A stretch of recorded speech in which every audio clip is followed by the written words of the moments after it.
Good afternoon students. Audible और inaudible sounds क्या होती हैं? चलिए आइए इस वीडियो में समझते हैं। साउंड साउंड एक तरह की वाइब्रेशन है जो कि ट्रैवल करती है थ्रू वेव्स की फॉर्म में। मीडियम एयर भी हो सकता है, वाटर या लिक्विड भी हो सकता है, सॉलिड भी हो सकता है। और साउंड को नापने के लिए हमारे पास दो पैरामीटर्स होते हैं जनरली।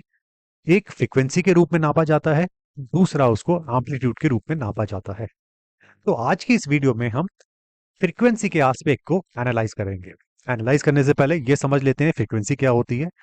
फ्रीक्वेंसी साउंड ने एक सेकंड में कितने वाइब्रेशन किए, number of vibrations completed by sound wave in 1 second, उसको हम फ्रीक्वेंसी बोलते हैं। और इसको कॉमनली पिच भी बोला जाता है। फ्रीक्वेंसी को हर्ट्ज के रूप में मेजर किया जाता है और ये नाम दिया गया था hertz in the honour of German physicist Heinrich Rudolf Hertz. तो पुट इट सिंपली, एक हर्ट्ज सिग्निफाई करता है एक साइकिल या एक वेव जो कि हो रही है 1 सेकंड में। So this is the concept of sound. और फ्रीक्वेंसी क्या होती है उसकी होती है, थोड़ा एनालाइज करते हैं प्रैक्टिकली। आपने देखा होगा ड्रम की बीट और एक विसल, इन दोनों के बीच में हमारे कान डिफरेंशिएट बहुत अच्छे से कर पाते हैं। जो ड्रम की बीट्स है वो हमारे कानों में इतनी तीखी नहीं लगती, लेकिन जो विसल है वो हमारे कानों में तीखी लगती है, शिलनेस उसकी ज्यादा होती है। तो जो चीज हमें तीखी लग रही है कंपैरेटिवली, उसकी फ्रीक्वेंसी ज्यादा है, उसकी पिच ज्यादा है। तो प्रैक्टिकली कुछ इस तरीके से हमने समझा फ्रीक्वेंसी को डिफरेंशिएट करना बिटवीन टू इंस्ट्रूमेंट्स जैसे कि विसल और ड्रम। अब इसका कॉन्सेप्ट क्या है, इसको दूसरे तरीके से भी एनालाइज करते हैं, थोड़ा और डिटेल में जाते हैं। हाई फ्रीक्वेंसी और लो फ्रीक्वेंसी को क्या बोला जाता है, किस तरीके से डिफरेंशिएट किया जाता है। अभी हमने फ्रीक्वेंसी की डेफिनेशन समझी थी, it's number of vibrations done in 1 second. 1 second में साउंड वेव कितनी वाइब्रेशन करती है उसको फ्रीक्वेंसी बोला जाता है। अब आपके सामने ये दो वेव्स हैं, this is the first one और ये दूसरी वेव है, साउंड वेव है। अब एक साइकिल या एक वेव किस तरीके से डिफाइन होती है पहले उसको समझ लेते हैं। लेट्स से यहां से स्टार्ट हुई वेव, ये हाईएस्ट पॉइंट, फिर ऑसिलेट होके अपनी मीन पोजीशन पे आई, फिर मीन पोजीशन से ये दूसरी बैकवर्ड्स गई, फिर दोबारा से वहां से वापस मीन पोजीशन पे आई। तो ये पूरा ऊपर नीचे का जो मूवमेंट हुआ, ऊपर फिर मीन पोजीशन, फिर पीछे की तरफ गई और फाइनली फिर अपने मीन पोजीशन पे आ गई, इसको एक साइकिल बोलते हैं। तो ये जो पहली वाली वेव फॉर्म है, ये 1 सेकंड में एक साइकिल कंप्लीट कर रही है। तो इसको हम बोलेंगे 1 साइकिल पर सेकंड या 1 हर्ट्ज। और दूसरे केस में साउंड वेव फॉर्म, ये 1 सेकंड में दिस इज द 1 साइकिल, एक साइकिल हो गई और ये दूसरी साइकिल कंप्लीट हो गई, यानी कि 2 साइकिल्स इन 1 सेकंड। तो इसकी फ्रीक्वेंसी हो जाएगी 2 हर्ट्ज। तो जितनी ज्यादा साइकिल्स हमें 1 सेकंड में देखने को या ऑब्जर्व करने को मिलती है, उस चीज की उतनी ज्यादा साउंड की फ्रीक्वेंसी होती है। आई होप ये आपको क्लियर हुआ होगा। थोड़ा सा आगे बढ़ते हैं। Audible range of human ear, हमारे कानों की ऑडिबल रेंज क्या है फ्रीक्वेंसी की टर्म में। देखिए हमारे कान जो हैं, अल्ट्रासाउंड जो कि 20,000 हर्ट्ज से ऊपर हैं उसे नहीं सुन पाते, और इंफ्रासाउंड वेव्स जो 20,000 जो 20 हर्ट्ज से कम है उसको नहीं सुन पाते। यानी कि हमारी ऑडिबल फ्रीक्वेंसी रेंज है 20 हर्ट्ज से 20 किलो हर्ट्ज के बीच में। हमारे कान 20 हर्ट्ज और 20 किलो हर्ट्ज के बीच में ही साउंड की फ्रीक्वेंसी को ऑब्जर्व कर पाते हैं, समझ पाते हैं, अंडरस्टैंड कर पाते हैं। So audible sound fall within the frequency range of approximately, this is the average, इससे थोड़ा बहुत कम ज्यादा हो सकता है, this is the average 20 hertz to 20 kilohertz, which is the spectrum that most humans can hear. और ये ऑडिबल रेंज समय के साथ जैसे जैसे एज बढ़ती है कम होती रहती है। अब एक क्वेश्चन और हमारे दिमाग में आना चाहिए कि हमारी ऑडिबल रेंज, ह्यूमन ईयर की ऑडिबल रेंज 20 हर्ट्ज से 20 किलो हर्ट्ज ही क्यों होती है। सी, ये डिपेंड करता है हमारे कान का साइज कैसा है, शेप कैसी है, स्ट्रक्चर, उसकी इलास्टिसिटी और mass of the ear drum पे डिपेंड करता है। जैसा कान का हमारा साइज होगा, अपनी शेप के हिसाब से वो साउंड वेव की एनर्जी को अंदर की तरफ आने देगा। और हमारे ईयर ड्रम की जो इलास्टिसिटी है, उसका जो मास है, उस पे भी डिपेंड करता है कि किस फ्रीक्वेंसी को ये एक्सेप्ट करेगा, किस फ्रीक्वेंसी के प्रति ये सेंसिटिव होगा। तो ओवरऑल जो हमारे कान का स्ट्रक्चर है ये इवॉल्व हुआ, और नेचर की तरफ से, जो कि मुझे लगता है कि जो फ्रीक्वेंसी नेचर को लगा हमारे लिए सूटेबल है समझना, उसी के प्रति हमारे कान धीरे धीरे इवॉल्व हो गए। और दूसरी चीज और, हमारा जो इनर ईयर है, देखिए ईयर के तीन हिस्से हैं। This is the outer ear, middle ear जहां पे साउंड वेव्स एम्पलीफाई होती हैं, और इनर ईयर जहां पे साउंड वेव्स इलेक्ट्रिकल सिग्नल में कन्वर्ट होती हैं। तो काफी हद तक कितनी फ्रीक्वेंसी को हमारा कान एक्सेप्ट करेगा, वो एक कान का हिस्सा है जिसे कोक्लिया बोलते हैं, inner part of the year cochlea, उस पे भी डिपेंड करता है। देखिए होता क्या है, जैसे हमारे ईयर ड्रम ने साउंड वेव्स को एक्सेप्ट किया, वो ऑडिटरी कैनाल से होते हुए फिर एम्पलीफाई होते हुए कोक्लिया के पास आती हैं। कोक्लिया एक तरह का spiral, this is the cochlea, ये एक स्पाइरल शेप का स्ट्रक्चर है जिसके अंदर फ्लूइड भरा होता है। जब साउंड वेव्स एम्पलीफाई होके इस कोक्लिया के पास आती हैं, इससे टकराती हैं, तो इसके अंदर का जो फ्लूइड है वो भी वाइब्रेट करने लग जाता है, और उसके हिलने से कोक्लिया के अंदर हेयर लाइक सेल्स भी होते हैं, वो मुड़ जाते हैं, उनके मुड़ने से उनका मुंह खुल जाता है, और ये फ्लूइड जो कोक्लिया के अंदर है वो उन हेयर लाइक स्ट्रक्चर के अंदर चला जाता है, और उसकी वजह से क्या होता है, chemical reaction, chemical signals electrical signals में कन्वर्ट हो जाते हैं, और ये इलेक्ट्रिकल सिग्नल्स फिर ऑडिटरी नर्व से होते हुए ब्रेन की तरफ जाते हैं। ब्रेन उनको इंटरप्रेट करता है और आवाज समझने में मदद करता है।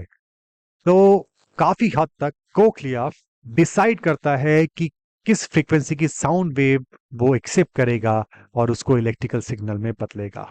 तो ये सारी चीजें हमारे कान का स्ट्रक्चर, शेप, हमारे ईयर ड्रम की इलास्टिसिटी, उसका मास, ये धीरे धीरे इवॉल्व हुआ नेचर के साथ, और जिन फ्रीक्वेंसीज की हमें जरूरत थी नेचर में, उसके हिसाब से हमारा कान ढल गया।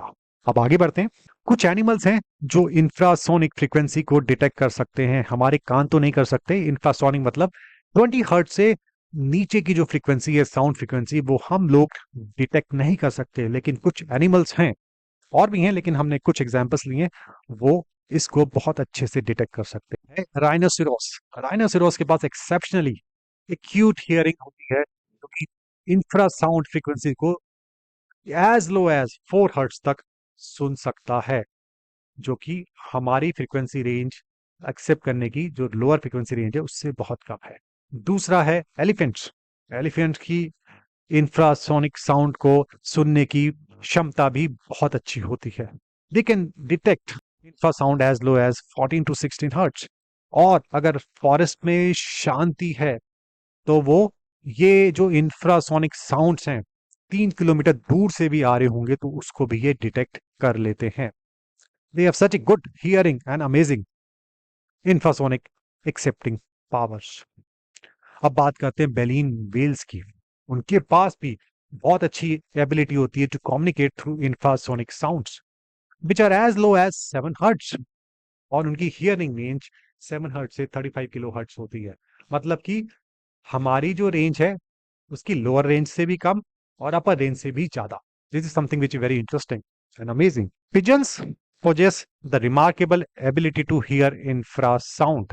वो एज लो एज 0.5 हर्ट्ज तक की फ्रीक्वेंसी डिटेक्ट कर सकते हैं, और इनकी ये यूनिक ऑडिटरी कैपेबिलिटी उनको समझने में मदद करती है natural events such as storms, तूफान या अर्थक्वेक या कोई वॉल्केनिक इरप्शन होने वाला है, या उधर से जो स्मॉल इंफ्रासोनिक साउंड्स आ रही हैं वाइब्रेट होके, उनको ये समझ लेते हैं। एनिमल्स विद अल्ट्रासोनिक कैपेबिलिटीज, कुछ एनिमल्स हैं जो कि हमारी हियरिंग रेंज 20 हर्ट्ज से ज्यादा, हमारी हियरिंग रेंज जो कि 20 किलो हर्ट्ज है उससे ज्यादा हियर कर सकते हैं, समझ सकते हैं। उनमें से पहला है bat. Bat have a hearing range of 700 hertz to 200 kilo hertz, मतलब कि हमारी जो अपर लिमिट है उससे 10 गुना ज्यादा इनकी अल्ट्रासोनिक साउंड को ये सुन सकते हैं।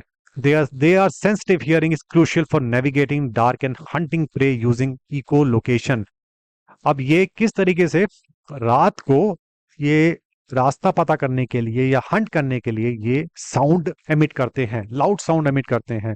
और जब ये लाउड लाउड साउंड किसी इंसेक्ट से, किसी प्रे से या किसी ऑब्स्टेकल से टकरा के इनके पास वापस आती है, उसको ये अंडरस्टैंड कर लेते हैं, जिससे ये पता लगा लेते हैं कि इको कितने टाइम में वापस आई, उससे कितनी दूरी होगी उस प्रे की बैट से, उसका साइज क्या होगा, उसका टाइप क्या होगा, और उस इंसेक्ट को फिर वो इस तरीके से टारगेट करते हैं। दूसरे हैं रैट्स। रैट की हियरिंग रेंज भी काफी ज्यादा होती है, 250 हर्ट्ज से 80,000 hertz, which is much higher than the range of human hearing.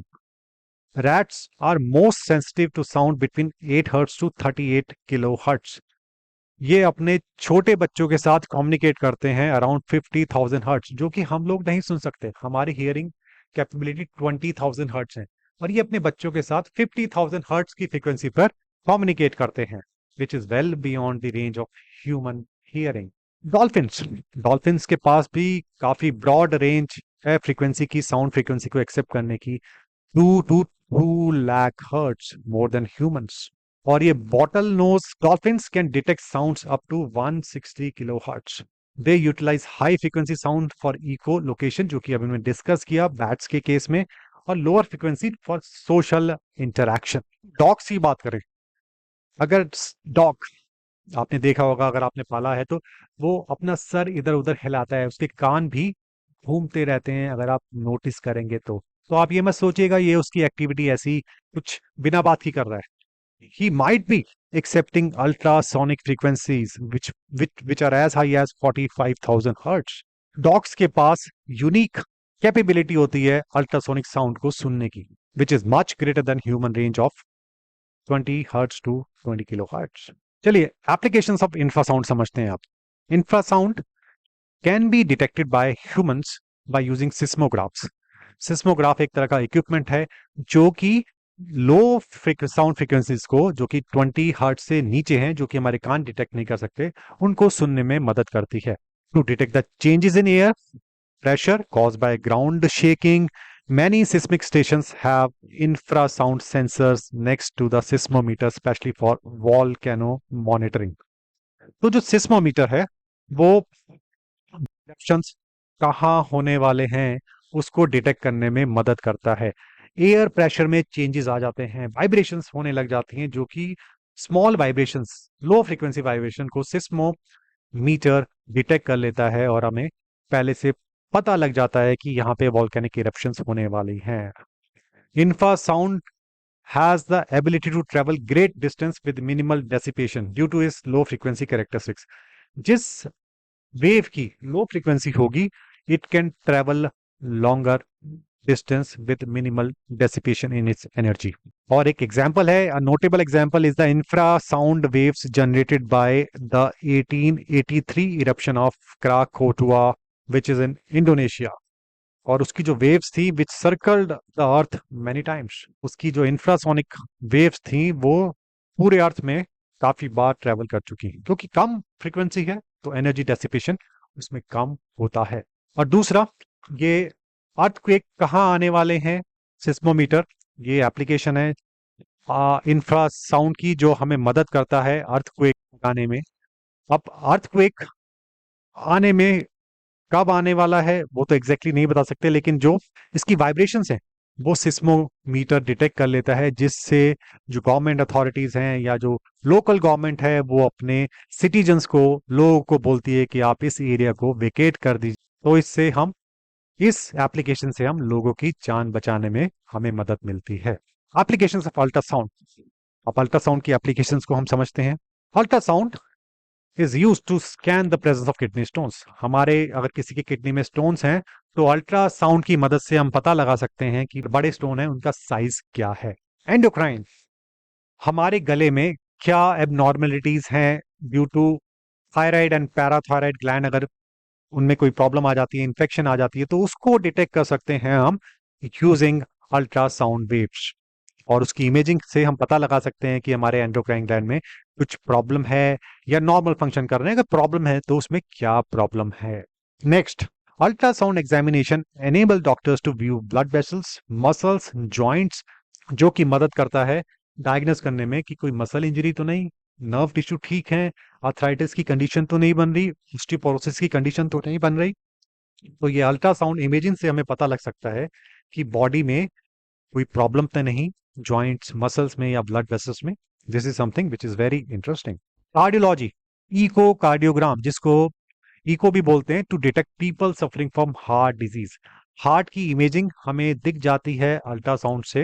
Heart के आसपास हम अल्ट्रासाउंड वेव्स सेंड करते हैं डॉक्टर्स, जिससे पता लग जाता है कि हार्ट ठीक तरह से फंक्शन कर रहा है कि नहीं कर रहा है, कोई ब्लॉकेज है या नहीं है। Ophthalmology, for treating cataract in the eyes. इससे हम ये भी पता लगा सकते हैं कि आंखों में किसी के कैटरेक्ट है या नहीं है, तो कितना है, लेंस लगाने की जरूरत है या नहीं है। So these are the applications of infrasonic and sound. I hope ये आपको सारी चीजें क्लियर हुई होंगी। Thank you for attending. See you in the next class. Thank you very much.